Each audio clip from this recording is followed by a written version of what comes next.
Colby. Fans, we are back live with another edition of the Cheap Heat Productions Pro Wrestling Podcast. But as per the custom, this is the special show known as the Mario Mancini Show.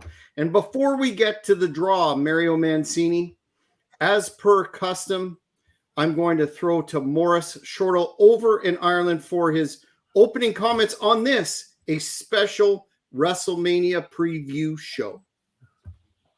Yes, I'd like to welcome Mario Mancini to the show again, as well as yourself, Jack. And you can find Mario Mancini on the Hey Roma podcast, which streams every Friday on YouTube, which is kind of like the Mario Mancini show featuring Paul Roma. That's doing very well. And not to bury the lead, but Mario, can you talk about the live action that we have undertaking right now? Well, I feel like garbage, but I just had to get out of the way the possibility of having COVID. So I took a COVID-19 test and it's negative. So I just have a kind of, I guess, a cold or something. But we'll check it again. We'll check it again in another 13 minutes. Things could change. Maurice was gracious enough to say, hey, man, you could skip the podcast if you're not feeling well. And Jack and I will just do a WrestleMania review. But you know what? I didn't want to do that because it is WrestleMania this weekend. And I know it's the biggest time of the year for the WWE. They have the Hall of Fame inductions, and I know how excited Vince McMahon gets for this stuff, and I know how prepared Vince McMahon gets for this stuff, and I know he must have been in Philadelphia last week getting ready for this, and I can't wait for him to come out and do the opening. Welcome to WrestleMania! I can't wait till he does that, and then he hugs everybody and takes his finger and scuffs them up to something, and you know, I know that, you know, Stephanie's going to be there and you know, I think with everybody going to the Hall of Fame, you know, I think it's going to be a good Hall of Fame induction. You know what? Somebody really took care of all the wrestlers for so many years. You know, when I was in the company, and he always gave everybody kind of special treatment, and like Mr. T and everything, and Muhammad Ali, he wasn't a wrestler, but they should at least recognize him as caring for a lot of the boys. That's Dr. George Sahorian. He should have a spot right there. He took care of all the boys, all the stuff and everything, and it just should be a gala spectacular. You know what I mean? You know, Sahorian should have his own wing. He was that important to the golden era of the World Wrestling Federation. Well, listen, you know what? Hey, listen, if anybody's around from Mel Phillips's family, you should get them down there too. I think that would be a good thing. But it is a big weekend for WrestleMania. And Eric Bischoff's a piece of shit. He's a piece of dog shit, by the way. I would tell him that to his face if I saw him. I really don't give a fuck. I don't know him, but he's a piece of shit. So I just want to say that. Mario, before we explore that further, I wanted to ask you, we've done some crack research here. I've never done crack, Jack. Never. Listen, I'll admit cocaine use back in the 80s, but, you know, 83 before I went to wrestling school when I was in high school, but I never touched it again, let alone crack. Fair enough. Some hardcore in-depth research. And I wanted to ask you, do you realize that you and Vince McMahon share some significant commonalities in addition to you working in the company, et cetera? Do you realize that you have a major, sort of a singularly unique, well, not singularly, but a few select people have this sort of commonality with Vince? Do you know what that is that you share? I don't. Well, I will break it to you. Both of you were on the cover of muscle and fitness. Oh, God, for God's sakes. Look at those traps. Look at those delts. Listen. Look at the vascularity. Listen, I'm not going to lie. I was shrugging 455 off the stick. Absolutely. I was shrugging 455. I was also on steroids. No. Yes, I was. Yeah, you know what Maurice loves about me the most? I tell the truth and I don't give a shit. He can't say I do not tell the truth. I was on a very safe steroid cycle. I was on testosterone, Cypionate, Deca, Winstrol. No, I don't think I was on an oral. I tried Anadrol 50. It's just too much for me. I gave it away. My chest was purple. I couldn't. I'll tell you, shoot though, Jack. I'll tell you, shoot. When's Vince McMahon's birthday? Is August 24th. My lovely daughter, who's 6 months pregnant, that just assisted me with that COVID test, her birthday is August 24th. Wow. Yeah, that's a true story. I think we're going to spend the show bashing people today. I know Jack's got a few people to bash as well, and I think I do as well after the email I just got. Before we go back, Eric Bischoff. Check that out. Chris Masters Body from the super smart fan Mike D.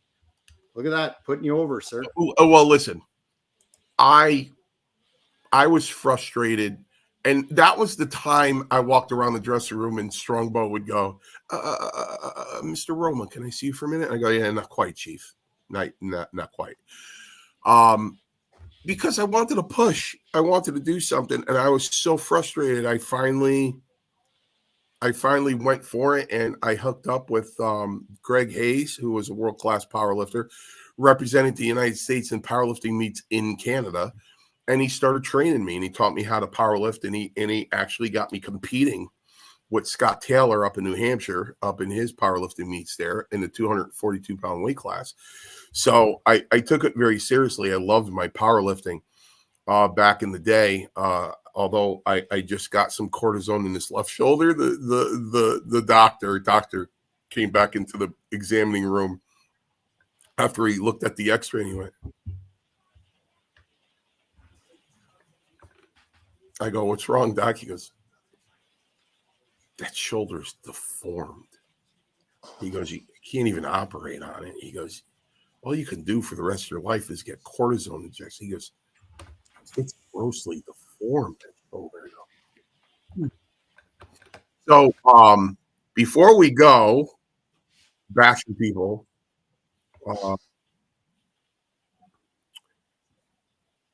how can I put this?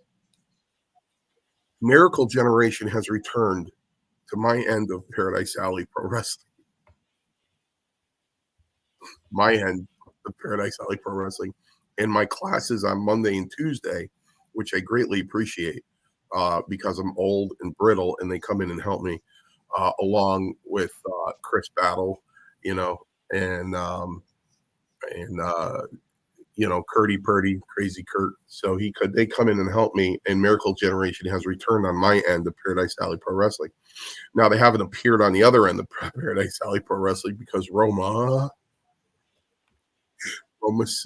they still have heat with Roma. So, but I love these kids,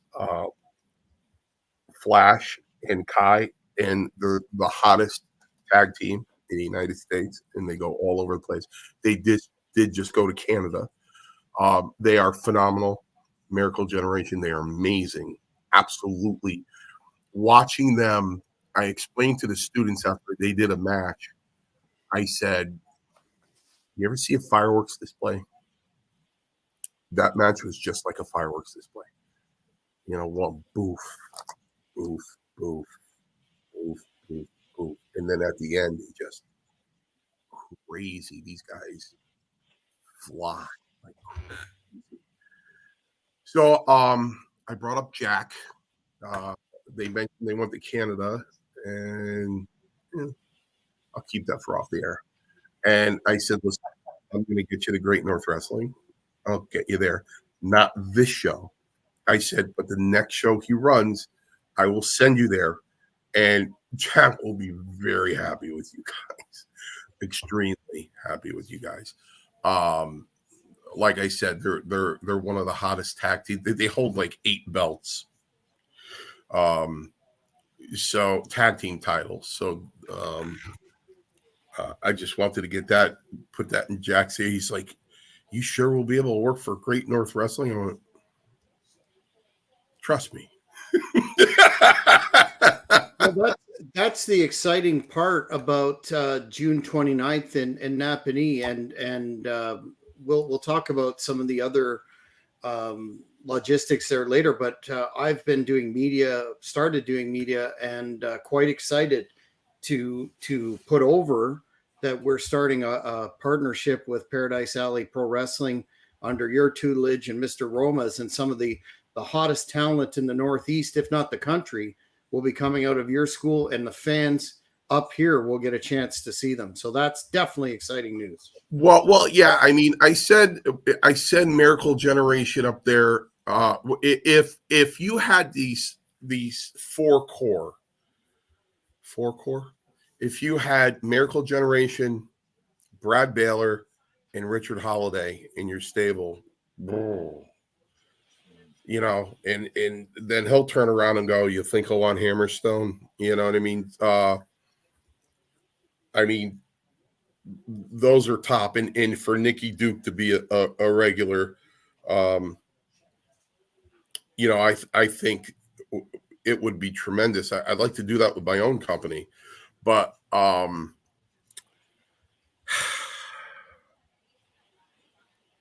you know, I'm supposed to have a show on Saturday, and I keep nudging the venue guy, which is the Armada Brewing Company. We start in April and we go all the way until October, every like first Saturday of the month. It's an outside show, and Rome is just, he doesn't want to do this show. You know, a chance of isolated showers. It's going to be 36 degrees at night. And he's like, "Mario, we can't do this." And I'm like, I got a 5 advanced ticket sale. I'm trying to send it to John Armada going, "Yeah, maybe we should postpone it for a week." Maybe. I originally had it down for the 13th specifically because of the weather, figuring maybe by the second week in April, at least be 50 or 55 at night. So I'm under that kind of pressure to, I have like 2 days to like cancel this thing. So I don't know. It should be canceled. There's no way, you know. Okay, you got to get the U-Haul. You got to tear down the ring. It's cold. It's going to be 10 to 20. Is this on Saturday? But like, why would you run a show on the night of WrestleMania? Because we're bigger than WrestleMania. I know, but logistically, yeah, no, because John Armada, because John Armada, he marketed it as come to Armada Brewing Company and watch WrestleMania on the big screen while live wrestling is going on outside. It's not a good idea. But however, like Roma said, a couple guys, nobody's going to leave the big screen of WrestleMania to go out and watch, you know, live wrestling. You know, so I had it originally scheduled on the 13th, and I'm going to try to push it. The thing is, you know, I don't want to piss the guy off to the point where I blow the deal. You know what I mean? What he should have done was started with live pro wrestling, and then when the pro wrestling is finished, people can stay there, drink their beers, and watch WrestleMania. Yeah, we should start like a 4:00 ring time or something, bell time. Yeah. I don't know. I feel a little better. I came home from work at 3:30, and I made sure I took a nap before I did this, or else you would have seen a totally different guy if I didn't take that nap. So, I'm gonna toss it around when I get off of here and get a hold of John and see what else what other things we can do here, because I can't. My buddy Joe, Broadway Joe Malcolm, he was with the NWA when I was with the WWF, and he was doing jobs for Buzz Sawyer and Big Van Vader and all those guys while I was doing jobs over here. And he ran his first show on Saturday. He just looked at me and he goes, wow, I forgot how much this sucks. I'm like, yeah.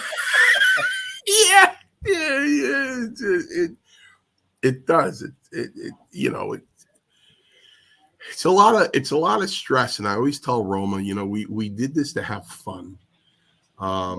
We brought Paradise Alley together in 2014. So when when I had a wife in my life, and obviously Roma had a wife, and Perez and Big Steve, we created Paradise Alley Pro Wrestling so we can go, all right, we got to go to the wrestling school so all four of us can spend time together, because we've been together for years, and we figure, it's a nice little club to, teach people how to wrestle. And it was never going to be a promotion. And then we went, by 2000. It sounds like when I have my DJ events to get out of the house at least once a month. Right. So it's like, we're scratching our head going, you want to run a show, and then here we are, 2024. It's like Saban, it's like Kevin comes Monday and Tuesday nights, and that means everything to him, because he works from home. So he's working from home. He is home. He does yard work. He's like, bro, if I don't come to Paradise Alley Monday and Tuesday nights, he goes, all right, maybe you'll go out to dinner on a Thursday night, but he goes, this is my outlet. You know what I mean? So,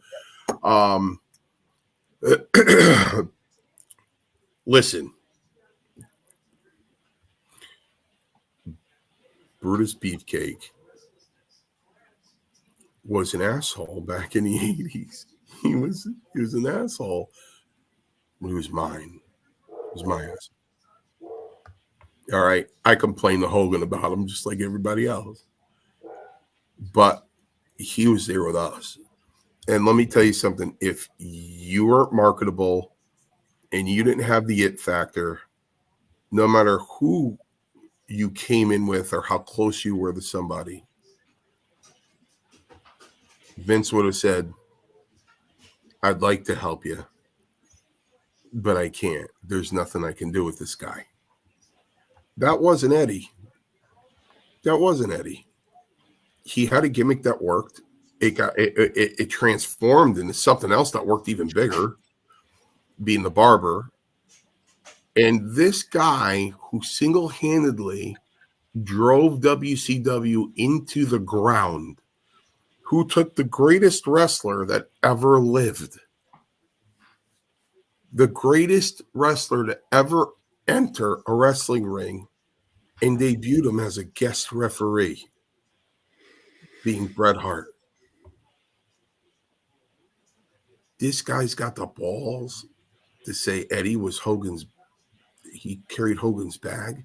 He had the balls to say Hogan came to the WCW with a tax, and we knew that tax we had to pay was Brutus bleeping Beefcake.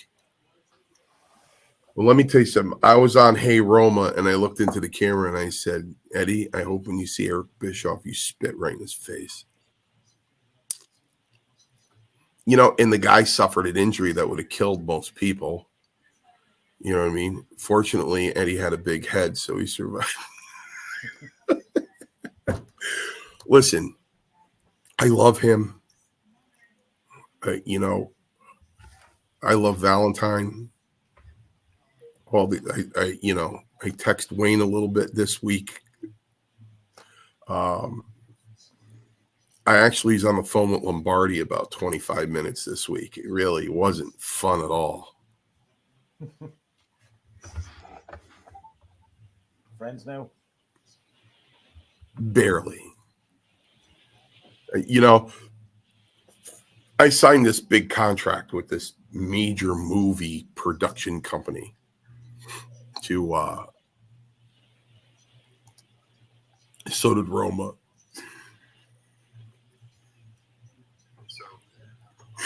What's your contract say? Better be for the same money. And I'm recruiting people. I reached out to Wayne. Wayne said I'm still under contract with the WWE. Fair enough. A Legends deal? Yeah. That's why those things are controversial. But Lombardi, he's not doing it because he's waiting for Brian. Lombardi won't do it. He won't. Listen, all fairness, I can't get Costello either. Oh. Costello would never do that. Listen, I'm saying it right here on this show. I would love for Bri, we're doing a documentary with a major movie production company. Oh yeah, what's it on? Pro Wrestling?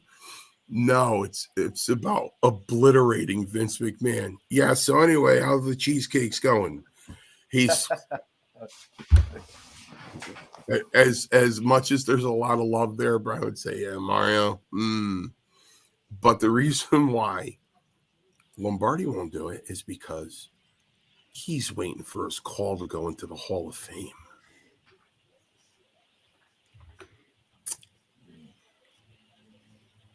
He's waiting for his call to go into the Hall of Fame. Not with Patterson deceased, right?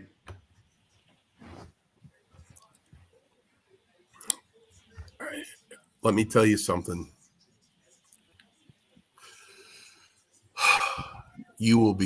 People will be going to the cemetery, visiting his headstone. You still won't get that phone call. You know what I mean? So, Rita Chatterton was, a guest referee, a guest timekeeper at this show on Saturday. Poor Joe. We'll straighten it out for the next time for him, though. And, I was telling Rita about it. And, we put our heads together. And I took a picture and I sent it to the executive producer, like salivating. Oh my God. Where are you? I'm at a wrestling show. I'm a guest referee at a wrestling show. And Rita's here. And, when it comes to Rita, she's like this, she can't do anything, Not for a while. Yeah. As Rita said, she goes, I'll be more than happy to do these things if they want to interview me, what inspired me to be a referee, what made me go to wrestling school, how it felt to referee in the WWE. She goes, I'll be more than happy to do these interviews. That's all I could talk about. I won't talk about anything else. So, but the executive producer was like, damn. So, I'm out there recruiting and, to see who will come on this thing with us and do this thing, because I really don't give a shit. As I said to Lombardi, I mean, at some point, can't you just look and say he did this to himself? At some point, this is self-inflicted, allegedly. Do the people that you're recruiting have to be wrestlers or have to be from a certain era, or can they just be anyone with kind of first-hand information on the boss? Well, you know what? Listen, here's the deal. There's me, okay? It has to be. There's me.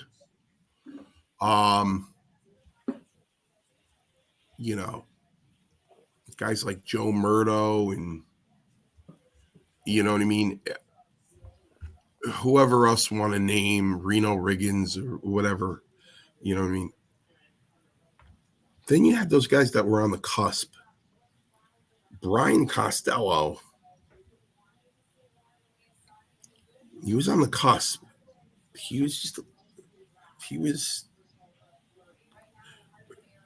a guy like him, Barry Horowitz, these guys, you know, Nails. There's another guy you should get. Nails. yeah. So these guys at a snap of a finger, if you gave them the gimmick, it would have worked for them. Especially if Brian went all over the place, man. In Japan, he went everywhere, you know. So, you know, as he just clanked in, maybe he would say, "Listen, man." Maybe Brian would say, "Listen, I don't really want to talk about Vince. I don't want to talk about Mel Phillips. I don't want to talk about Pat Patterson or Terry Garvin or any of that stuff. But hell, man, I'll go in there and crush Johnny Ace. We'll take that too." I'd come on and crush Johnny Ace. I'll take that too. Listen, I got really upset. You know, when I got out in '92, I went out. I never looked back, and I never looked back. And I'll tell Stephanie, get a hold of Ken there. So I never looked back. I never stuck my nose in. I never asked any questions. And you know, all of a sudden I hear that this guy, he walks into the dressing room and everybody starts shaking in their boots. Their anxiety goes up, just talks to people like shit. I was like, oh, no. I would have went right to Strongbow. I would have went, Chief, this isn't right, man. You know what? I'm not used to that. I mean, were you treated like shit? Yeah, you were treated like shit at times, you know what I mean? But, you know, they didn't like abuse you as a professional or make you feel like you're going to lose your job or anything like that. Or you know, even if you did something wrong in the ring, you know, you'd have Arnold Skolin or Gorilla Monsoon or Strongbow or Patterson and say, come here. Tomorrow night, you want to do it like this. And you know what I mean? They didn't go, hey, you fucked up and come here. It didn't happen. You know, I find in my life, because when I got out of wrestling, I found myself at a very young age with about 160 employees underneath me. And I was hiring, firing, and I had about 34 client contacts that I would maintenance. There's a uniform security company. And even at that young age, you know, people in authority, I believe people of authority have to set an example. That's what they have to do, is set an example. And not let it go to their head just because they're in some position, think they can. Hey, listen, in Paradise Alley, there are no, and you'll appreciate this word, Mo, there are no shenanigans. None. Well, it's not, hey man, you want to work for me, sleep with me. None of that crap. No. You're there based on your talent. Whether I think or Roma thinks people are going to buy tickets to come and see you. You know what I mean? As I tell everybody when they walk through that door, you're not a male or a female, you're a wrestler. So, you know, I just think a guy like Laurinaitis, you know, there's another sick son of a bitch. He probably laid in bed and you know, waxed it off, thinking about the position he had with the company. Probably guys rocks.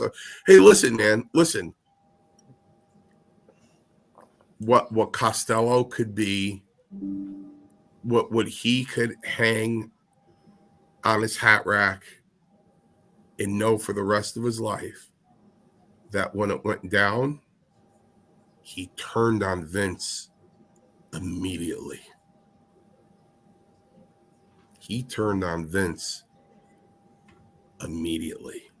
stabbed him right in the back, Laurinaitis. So because I guess he had his wife to answer to, but I don't.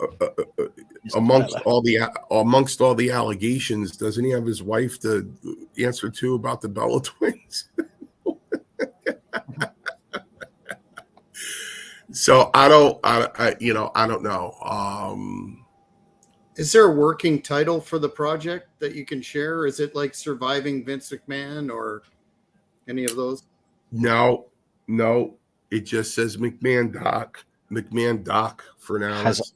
Has any filming commenced yet? Or are you waiting to collect more people? Yeah, we're waiting to collect more people. And like I said, Brian gave me an opening, man, there, because listen, we did these guys really good. You know what I mean? We talked a lot. Roman knows a hell of a lot more and witnessed a lot more than I did. As far as Jerry O, coming home with Jerry O and Jerry O looking at him going, I can't do this anymore. It's not worth it. I'm not doing it. I'm not taking this anymore. As far as getting pressured by Pat. Of course, he was with Jimmy Powers. Jimmy Powers felt a tremendous amount of pressure from Pat on a daily basis. So, Roma's been exposed to that stuff. And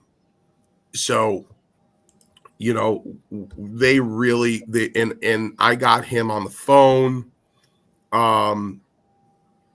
I got her on the phone with a guy last week. I don't know if you can guess who it is. I really don't want to say his name, but I'll put it to you this way. He kept her on the phone for a long time.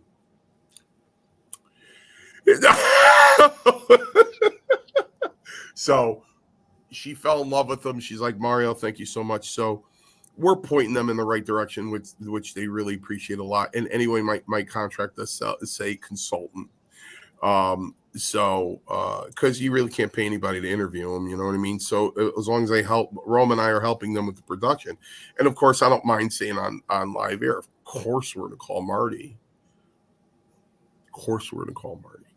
You know what I mean? So, because there was a lot that went down there with Shawn Michaels. So, yes. Yeah, so we really don't. What I really think is when I hung up at Lombardi, he stooged me out to the office. That's what I think. It's nothing they can do. That's what I think. I think he stooged me out to the office. And you know what? I really don't care. I don't. What am I preserving? I'm not so sure they care. They've washed their hands of him almost completely, and Laurinaitis is a non-entity now too. So maybe there's no one left to stooge to. And you know what, Jack? That's my reverse psychology on this thing. As Netflix blocked it because of that. But I'm saying, listen, why don't you reverse that psychology and do it? And say, look, we're exposing the old regime and letting you know that this isn't going to happen with the new regime. Reverse the psychology and say, look, we're going to put this on our network, even though we invested this to let you guys know that this isn't going to happen anymore. You know what I mean? Do you remember that initial Netflix project that was supposed to be aired on Vince that was supposed to have crazy shit in it? And then all of a sudden, WWE strike the deal with Netflix. Is there any coincidence at all? Well, those were good people too. We had an Academy Award nominee that was going to produce the thing, direct the thing. And one day, one of the co-producers called me up. Her voice was like cracking. I'm like, "What's the matter?" Nah, they cut it up. It's gone. I go, "What do you mean it's gone?" She said, "No, not doing it." Okay. All right. What are you going to do? Go on. Wasn't there a doc that was supposed to be basically a puff piece glorifying him? Yes, and they killed that. They killed both of them, right? Yeah, that came before. That's it. Yeah. That came before the last one. That came before it. Yeah. Yep, it came before it. And then they got rid of that. I mean,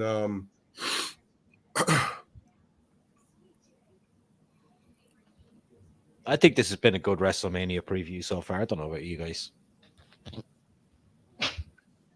Hey, listen, listen. No script. Far be it for me. Far be it for me. I was a minnow in the world's biggest ocean, and I still am. I am the lowest form on the wrestling food chain. Can I interject here, Mario, just for a second? Go ahead. I just did a lengthy local media interview for Eastern Ontario area, which encompasses a pretty significant population. And I highlighted some of the marquee matchups for the June 29th Great North Wrestling Schools Out Slam in Napanee, Ontario. And one of them that I mentioned was you returning to the ring for perhaps the last time ever in a six-man tag encounter. And the interviewer, who was of a younger demographic, nonetheless was well aware of you and your career and had great respect and showed great excitement that you were going to be on the bill. So I think the power of social media, the power of YouTube, and of course, carrying the Mario Mancini show and others, Hey Roma, your appearances on the Hannibal TV, you are now regarded as a very underutilized commodity. So I think you may have to put that tag, that familiar persona aside for a little bit and start to take some of the credit that you so rightly deserve. Well, Jack, I really appreciate that, but I do. I accept it humbly. I do, and I'm very humbled by that. But what I'm going to compare to right now is the biggest name in Hollywood and the biggest name in wrestling, and I just don't agree with the language. I just don't agree with the language. Why is Dwayne swearing like this? Now, listen. I think it's great. If it's 2025, they're getting ready for the Netflix deal. It's going to go on Netflix. I get it. What's it? Why? You think it's great. You know what? I think it's great, them bringing back the blood. I think that's great. But yes, that whole angle sequence was great. Tremendous. It brought back memories of the Attitude Era, what have you. But I agree. A curse here and there, okay. But the way that it was being liberally used, I think it's the law of diminishing returns. Like Moxley swears every other minute on AEW and Blades all the time too, for that matter. And it doesn't have any effect. So I think a little goes a long way and less is more. Yeah. I mean, I think as well, you know, those new production shots they're doing from interviewing a guy in the back and then following him with the camera through the backstage area straight out into the stage and then flipping the camera around. There's little production things that are just fucking way, way, way above anything that AEW can do. Like, they're just, WWE are so far ahead of the game, far ahead of everyone now, especially with this TKO thing as well. It's going to get bigger and better. But what does that say about Kevin Dunn maintaining the same shots that he did for 25 years or 20 years or whatever? And now that he's gone, it looks like they're actually spending some money and modernizing their look.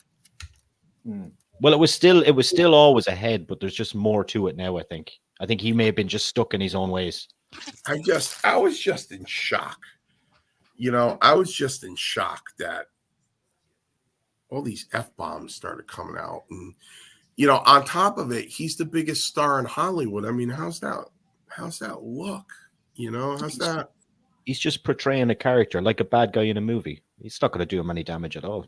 Well, no shit. But you know what?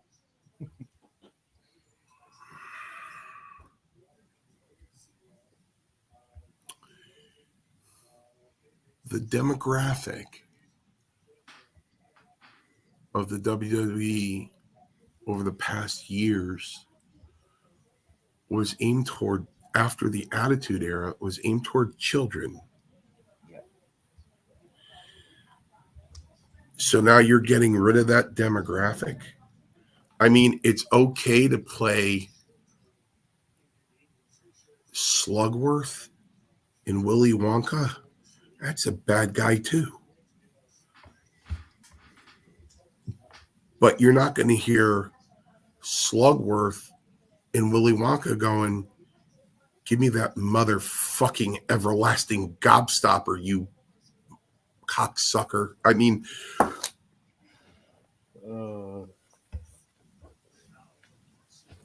I don't know what time does it air over there? 8 p.m. Kids should be in bed by then. come on, man. You're making some excuses here. I mean, out with the DVR. Oh, listen, here's the deal. If you, I hate saying that because that's what Biden always says, and I can't stand him. You know,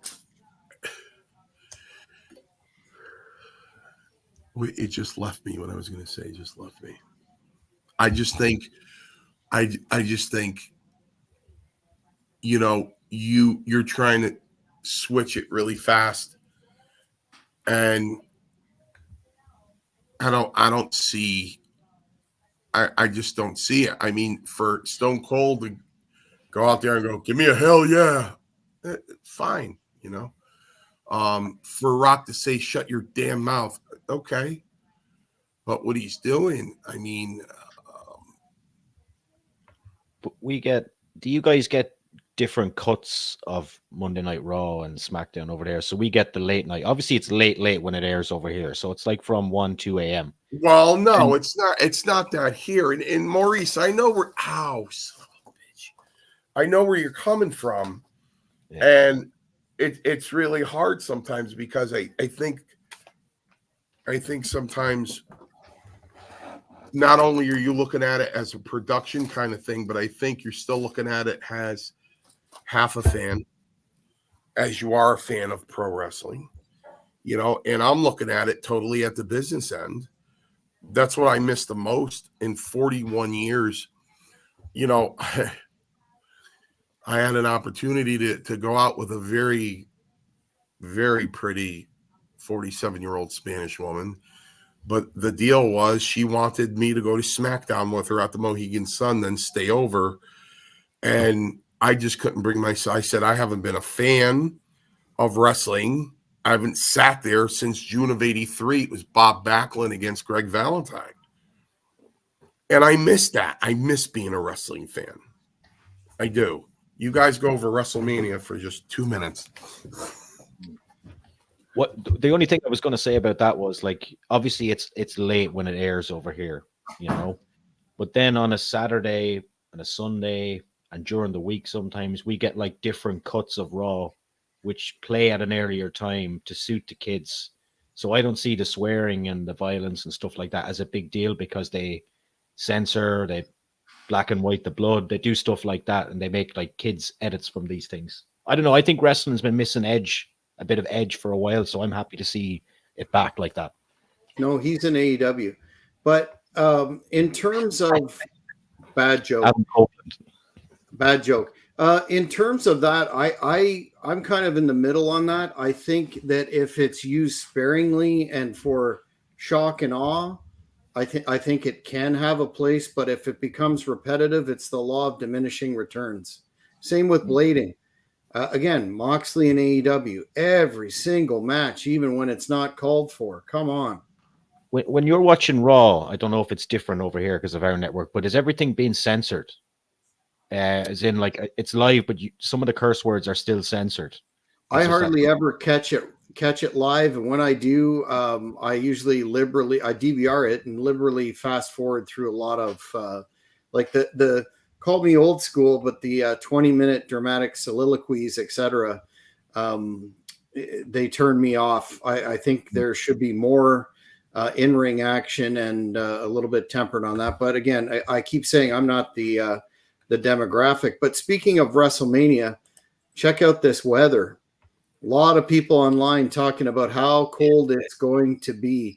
Do you think that's going to deter any of the hotness of the crowd? No, I don't either. I don't think so. You know, I always compare it to like when we were going to an outdoor concert, especially over here in Ireland, it's always raining. And people will say, well, what if it rains? I'll be like, so fucking what if it rains? You're going to pay your ticket. You got to prepare for it to rain. And you see what happened at Mania a few years ago with the tropical storm. So it's not going to be that bad. I don't think rain will deter people at all. I think you'll just bring ponchos or whatever just to keep yourself dry and keep the beers flowing. You'll be fine. True. If you look at the card, night one on Saturday is just crammed with lots of stuff.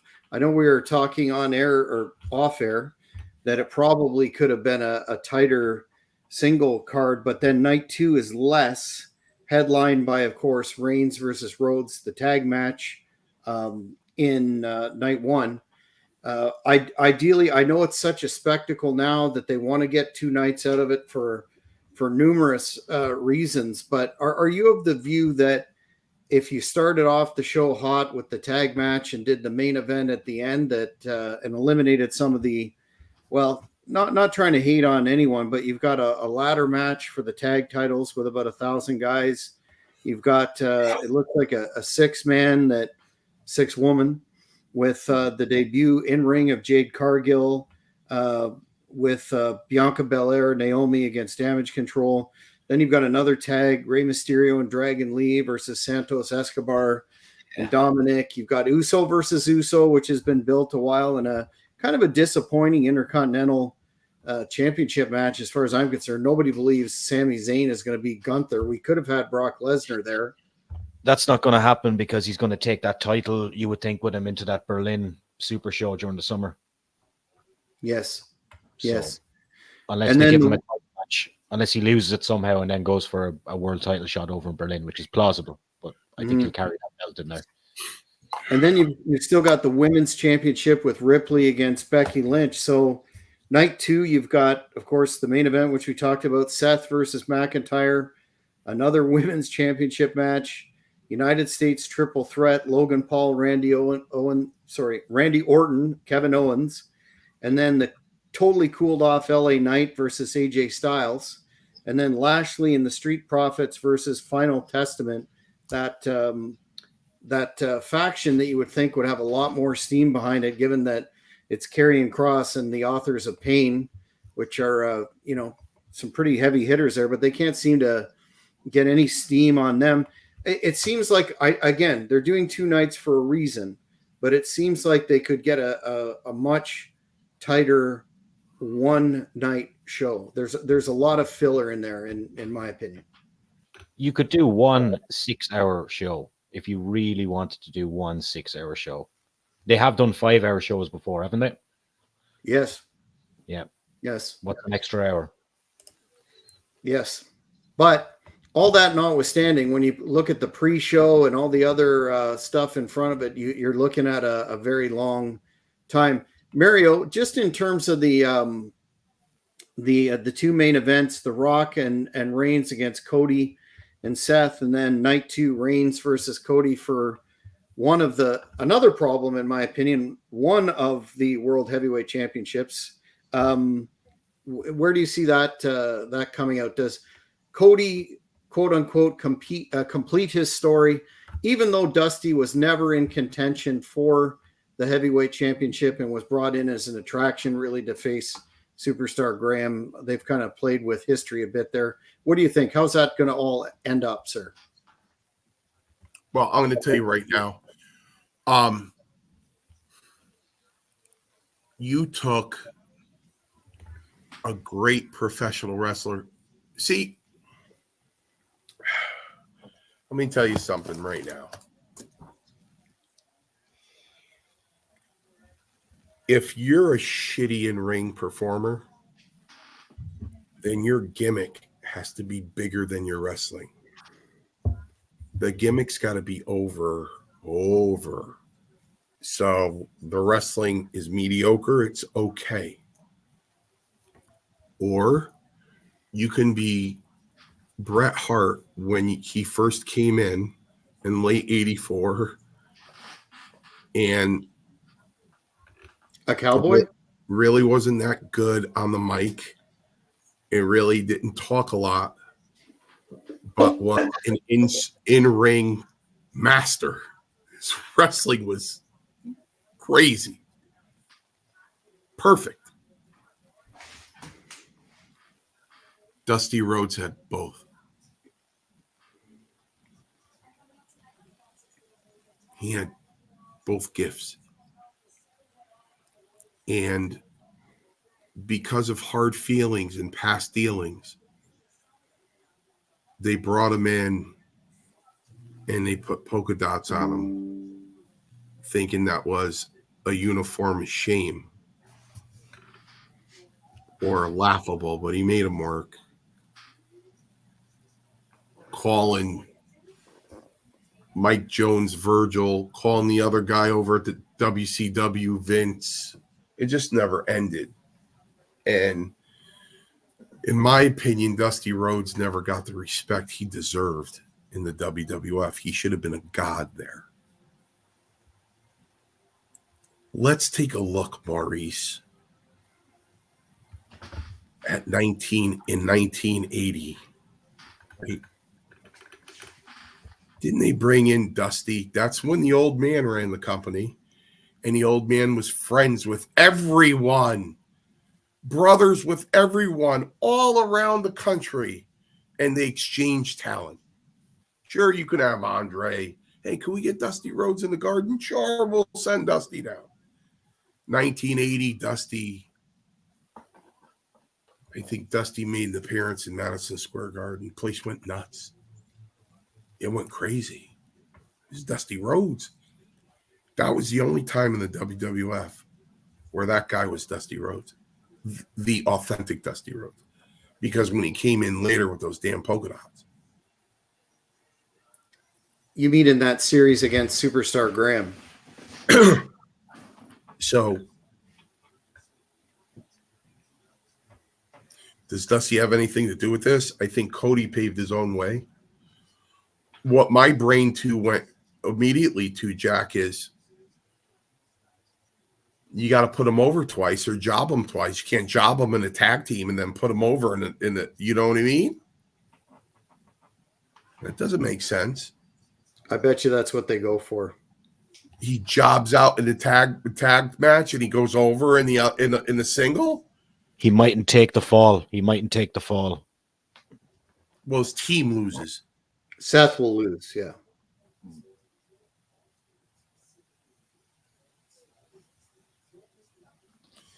Well, I guess so. I guess so.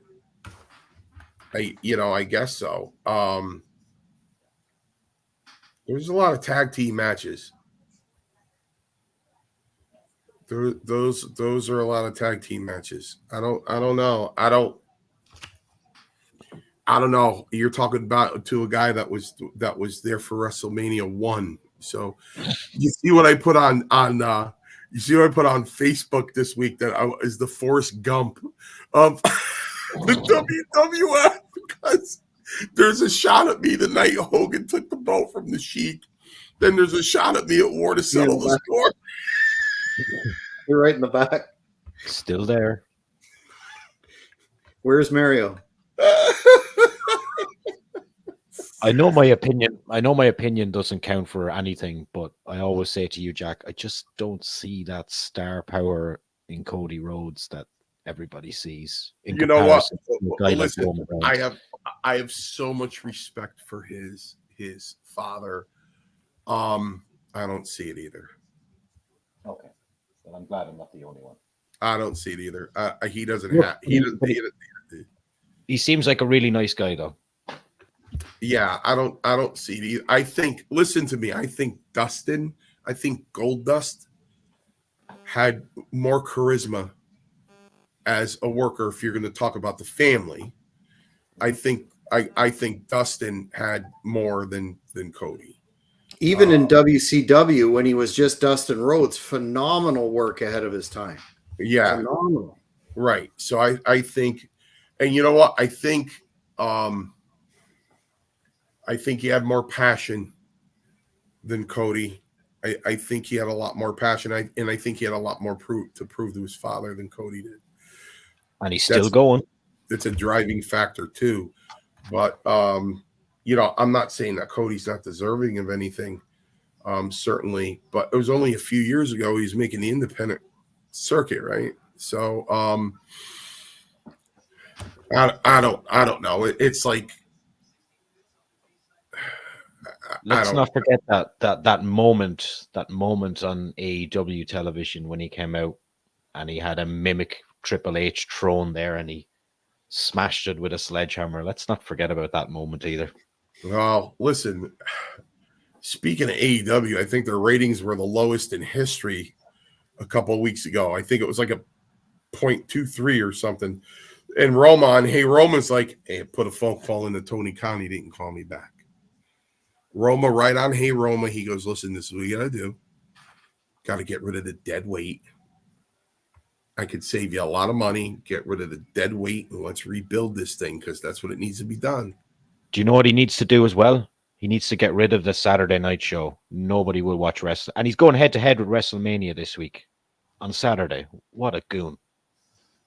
Yeah. I mean, I don't... You know what's kind of a shame, though? There are a lot of problems with that company for sure. But my opinion after attending their shows and dealing with their media people in Ottawa and Toronto is they get an awful lot of hate. It seems to be it's gone the other way. When it started, it was trendy to be an AEW super fan. Now it's trendy to hate on them. And I think the truth lies somewhere in the middle. And I will place blame squarely on the head of Jim Cornette and his hapless co-host Brian Last. I listen to their shows weekly, and they are very, very critical of everything that company does, and they carry a lot of stroke still in the fan base. And I'll tell you, there were some problems. There's a lot that can change. And yes, does Tony Khan need a wrestling person like Paul Roma that he'll listen to? 150%. But I enjoyed both tapings. I thought it was a real step up from going to a live event with the WWE and listening to 30-minute speeches. And I keep hearkening back to all the people that hate on AEW. If you're a wrestling fan, pal, you're not a wrestling fan. If I see these accounts that are like AEW must die, death of AEW, blah, blah, how is that a good thing for all the men and women that feed their families in the wrestling business to have a situation like that go away? I just don't get it. Well, I didn't know they were doing that. Oh yeah. Changes need to be made. He's making a lot of mistakes, but let's not throw the baby out with the bathwater here. Hey, if Cornette has that big of an opinion, why does he pick up the phone and do a Smoky Mountain on him and go in there and straighten shit out for him? He claims that he was approached by Tony Khan initially, and he's under an NDA not to talk about it, but he turned him down because he saw, and of course, speaking of profanity, in his utter eloquence, he could see that it was just going to be fucking bullshit. That's not good enough. Nope. Yeah. I understand where you're coming from, though, Jack. Like, especially, it's different when you're at a show live, though, as well. I think you kind of get a lot more respect for it, and I can understand it from your perspective, being there for a few shows lately. I'd be the same. If AEW was on down the road and I went and I could see it live in person, I'm sure I'd enjoy it more than I do on TV. I would just like all the pundits and all the experts who've never worked in the wrestling business at all, but have, all these opinions to stop and think, if you're really a fan, do we need another situation where it's just a monopoly, or is there good to be had with a little competition and giving people a place to work? People like Swerve Strickland, one of the top, in my opinion, one of the top 5 workers in the business today, who should be a world champion. He's going to be a world champion there. He was marginalized in the WWE, but he's making himself a star there. I think that's a good thing, and you can't call yourself a fan if you're wringing your hands at a company going out of business.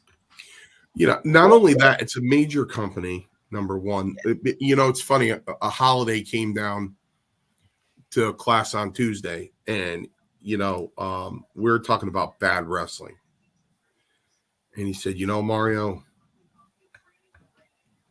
if the wrestling is that bad, sometimes that's good because there's a niche for that too. I'm like, really? He goes, yeah, if the wrestling is really, if the company's known for like just horrible wrestling, people will come to watch that just to rag on them and laugh. And he goes, there's a niche for that in itself. Really bad. I said, gee, I would have never thought of that. So, the biggest point Jackie can make is if you're going to sit in a high school auditorium and watch independent pro wrestling, and there's a lot of good independent pro wrestling on there, albeit it's not AEW or WWE, you're going to go to an arena and watch, AEW, you're going to be that judgmental? I don't think so.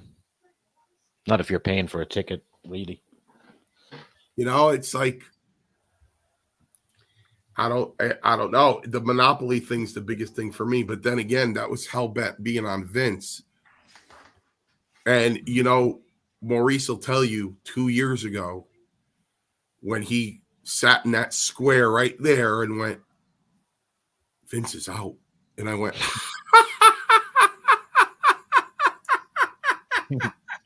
you're out of your mind. He's really out. Listen, he's really out. He's out. So, people should. I think there's an update on Vince there. I think it's the second last chat there, Jack, if you can get it up. Oh boy. Oh yeah. Yeah. Vince was on Epstein's Island. Math adds up. Allegedly. Thanks, Barry. Tony Khan too. I don't believe. Yeah, that I don't believe. If we could just switch gears for a second, Mario, I want to get an update for all the fans. I know we touched on it briefly, but you're making your return to the ring on June 29th at the Napanee Schools Out Slam, Great North Wrestling. Speaking of supporting independent wrestling, I know you're having some shoulder problems. How is that process of getting ready going for you? Well, the shoulder set me back a little bit, but like I said, I got a Monday. I had a nice shot of cortisone in it, and you got to wait a couple days after that because it's kind of like somebody's pounding on your inside. There's a gremlin in there, like needle in your shoulder after you get that shot. So, I do have to tell you, when I was a guest referee, I really moved around a lot. It felt good being in there, moving around like that. So, probably by the middle of next week, I'll probably resume doing some chain wrestling at Paradise Alley. And since I'm the owner and I have a key, I will probably go in there starting on Thursday nights and start doing some rope work. To make sure that, everything's good. Put it up on the TikTok page. Yeah. You know what? Something really weird happened to me on TikTok. Really weird. So now, we got the singing wrestler, right? So, and I never got any more than like 650 views or maybe 29 likes. I put this Schoolhouse Rock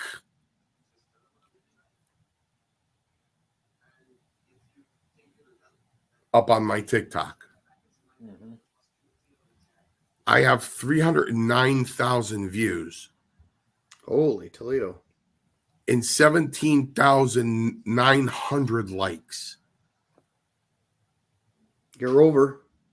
Something I used to watch when I was 11 years old on Saturday mornings.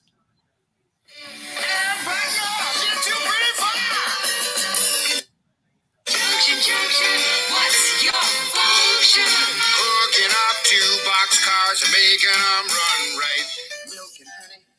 I don't know what that is. Because you're too young. So Saturday mornings, while you're watching Bugs Bunny and the Roadrunner, these things would come on. teach you about conjunctions. And then there was another one, Lolly would come on and teach you about adverbs and stuff. And there were little lessons for kids. And the thing just exploded on my TikTok. Comment from Mr. Wilder. Which reminds me, please, Wilder, get the tables. So, That's Maurice, tremendous. I apologize. Make sure you edit my swearing out, or YouTube will break your stones. Oh no, I don't care. That's it's funny. They won't censor Mario Mancini. Oh, yes, they will. They know better. Wait, here's John Armato. What did he say? Mario, you touched on earlier some of the pitfalls of promoting independent wrestling, and I just want to take a minute to share something with the audience. I've been waiting months for the poster for the June 29th Napanee Schools Out Slam to come out. I paid for the work to be done in January, and I've been trying to get updates. Come in. Is that Who's at the doors? It's Scott. Come in. is that a gentleman caller? Oh my gosh. The suspense is killing me. Is it a Subway? Is it a takeaway? No. This is live TV. I don't want to start up again in case it's something monumental. He looks like he's going to fall over there. Yeah. Oh my God, Maurice, Jack. Who is it? Who is it? Who just came through my door? The Roma. There he is. Oh, brilliant. There he is. That's the guy from your show, Mario. That's the guy from my show, the Hey Roma show. The guy from my show, Hey Roma. That's the guy from the Hey Roma show, yeah. That's so John Armada just I'm so glad you're here. Are you doing the show? Are you doing the show? Yeah. So we'll get on to the bit of business there with the poster, yeah? Yeah, I just wanted to share and get your thoughts on this. You were talking about the pitfalls of independent wrestling. I've been waiting and paid for a poster as of early January for the event, June 29th in Napanee. And after the payment went through, there's been radio silence. Even when I'm telling this man, Mr. Derek Ellis of the United States, does a lot of work apparently for wrestling companies for posters. He did 3 last year for Great North Wrestling. He was contracted to do this one, and he's gone completely cold to the point where I've needed the poster for the past 3 weeks to a month, and now he's disappeared. So just want to warn folks out there about the pitfalls of using shady operators. And he took your money. Yes, he took the money. So Derek. See what happens, Derek? Now this is the exposure you get.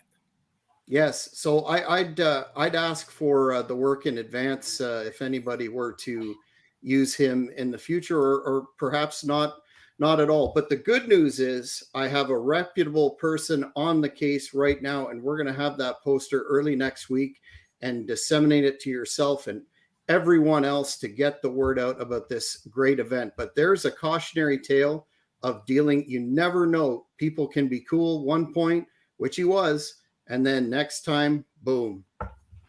So we're going to get the posters made in Ireland from here on in then after then with a trustworthy guy from over here.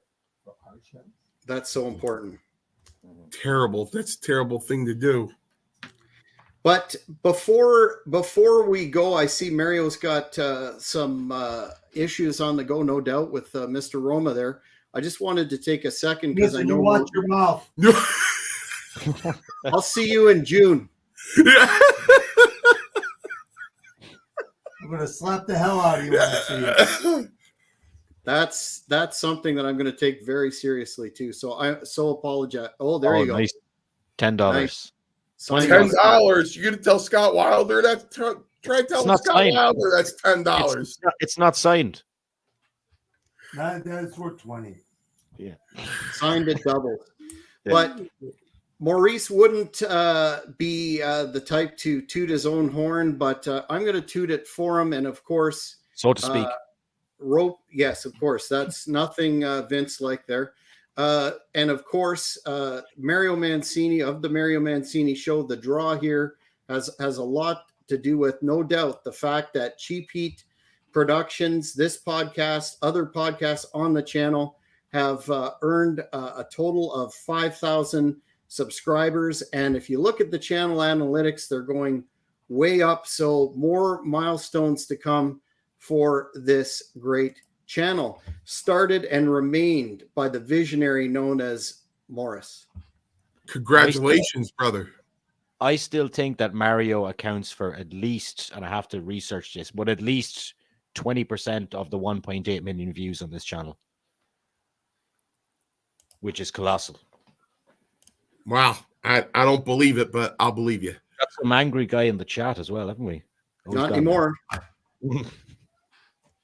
So I got a comment here just as we went on air as well. I said we were going to bash people. So last week I interviewed Phil and April Margera.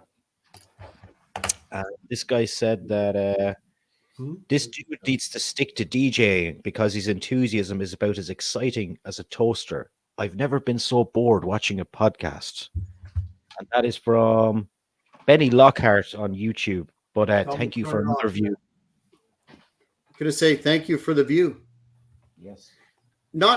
I know we're running late, but could you just in a Reader's Digest version talk about what led you to start the channel and what your goals were when you started and what you see for the future? Are you interviewing me now? The tables have turned. Yes, sir. Okay, so I started the channel because of the COVID lockdown, and I was doing DJing in my spare time. I needed to get out, like Mario talked about, getting that release and getting out and going to wrestling school. That's what I kind of had in DJing. So I started the podcast. But then once I commit to something, I got to keep it going. I could have just let it drop like most people do a podcast, but I'm just like, no, keep going, keep going, keep going, keep going.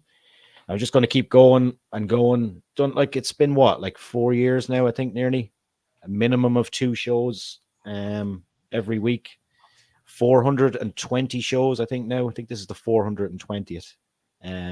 So yeah, just keep going and see what happens in the end. Nice. Perfect. Yeah. Good deal. His heart spent money. Well, I'm sure in the future with this type of momentum, the good stuff will only increase. But I see we've burned through about an hour and 15. I'm going to throw to Mario for any final thoughts, sir, and of course, Morris. Final thoughts? Take it home, Mario. Take it home. Here's the final thought. I just want my first thought that came to mind. Canada, 24 weeks. And get ready. And I forgot his name. Mono just told me yesterday. And What a way to go out. What a way to go out. He never disappoints, does he? I like the way that it's unplanned. Like even here now as we're talking, let's just see what happens. Like we started and he's taking a COVID test. You know, I knew it was going to be good after that. Yeah, he is a content machine. So sorry, go ahead. The test may be negative, but the ticket sales are going to be positive for Great North Wrestling. Great North Wrestling on June 29th in Napanee, Ontario, Canada, with the draw, Mario Mancini. Along with Rene Dupree against the Prodigy Nathan Banner. And for the Hardcore Road Trip title, ECW Original defending that belt in the first time in 10 years, the Kingpin Angel Medina against Big Daddy Roy, that huge 350-pound phenomenal athlete that he is, and so much more. We're going to have more information and the poster very shortly to put out to folks, and we appreciate the enthusiasm so far in the pre-sale. But in terms of upcoming interviews, we've got a lot planned and looking forward to rolling into the next few months. Yeah, just planning out the next 3 months now. So keep an eye on the channels. 2 great interviews last night. I don't even know. It all rolls in together. I don't even know who the next 2 interviews are, but I know we got 2 booked in for next week as well. Just gone out of the top of my head. I'm drawing a blank too, but we got Bad News Brown's daughter next week. yes, and another worker. Yes, and I will have a look at it now, just because it's annoying me. So that's Brian Idle on the 12th. Yeah. Yes, that's why, fans, if you haven't already, click the subscribe button, like this video, and you will stay on top of all the great content that we have going. But for Mario Mancini, The Draw, and Morris, I'm Jack Kilby. Catch you next time.